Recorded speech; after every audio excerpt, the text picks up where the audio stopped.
question isn't what sources such as Graham or Fisher or Mr. Munger's talks you would point people that are teaching business valuation to, but do you have any counsel about the techniques of teaching business valuation? Well, I was lucky. I had a sensational teacher in Ben Graham, and we had a course there. There's at least one fellow out in the audience here that attended with me, and just Ben made it terribly interesting, because what we did was we walked into that class and we valued companies, and he had various little games he would play with us. Sometimes he would have us evaluate company A and company B with a whole bunch of figures, and then we would find out that A and B were the same company at different points in its history, for example. And there were a lot of little games he played to get us to think about what were the key variables, and how could we go off the track.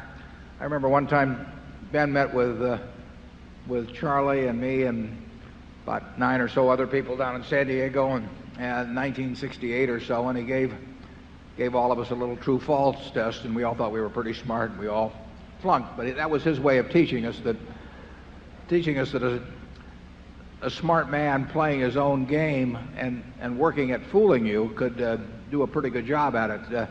But I would, if I were teaching a course on investments, there would be simply one valuation study after another with the students, trying to identify the key variables in that particular business and evaluating how predictable they were first, because that is the first step. If something is not very predictable, forget it.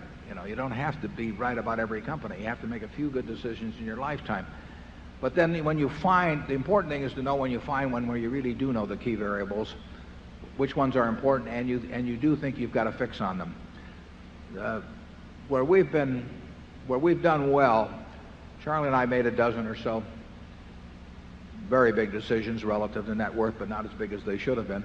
And we've known we were right on those going in. I mean, they just weren't that complicated, and we knew we were focusing on the right variables and that they were dominant. And we knew that even though we couldn't take it out to 5 decimal places or anything like that, we knew that in a general way we were right about them. And that's what we look for, the fat pitch. And that's what I would be trying to teach students to do. And I would not try to teach them to think they could do the impossible. Charlie? Yes, if you're planning to teach business valuation, and what you hope to do is teach the way people teach real estate appraising. So you can take any company, and your students, after studying your course, will be able to give you an appraisal of that company, which will indicate really its future prospects compared to its market price. I think you're attempting the impossible.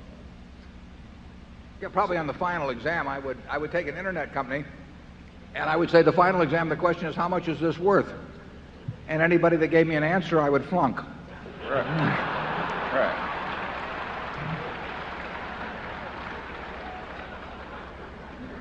Make grading papers easy too.